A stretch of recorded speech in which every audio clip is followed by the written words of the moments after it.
এই রমনা কালী মন্দিরের আজকের এই শারদীয় উৎসবের উপস্থিত অতিথিবৃন্দ, উপস্থিত সুধীবৃন্দ এবং পুণ্যার্থীবৃন্দ, আপনাদের সবাইকে শারদীয় প্রীতি এবং শুভেচ্ছা জানাই।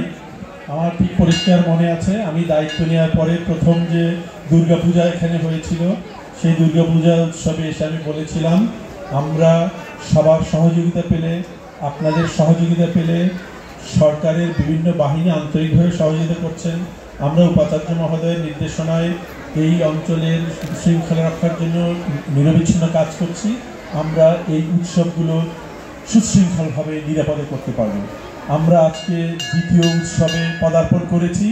আশা করি আমাদের এই উৎসবটিও আপনাদের সকলের সহযোগিতায় অত্যন্ত সুশৃঙ্খলভাবে সমাপ্ত করতে পারব এবং আমরা যে ধর্মীয় অনুভূতি নিয়ে এখানে আসছি, আগামী দিনগুলোতে এই ধর্মীয় অনুভূতি নিয়ে আমরা এই দেশের সকল ধর্মের সম্প্রদায়ের মানুষ কাঁধে কাঁধ মিলিয়ে বসবাস করব। ধন্যবাদ সবাইকে।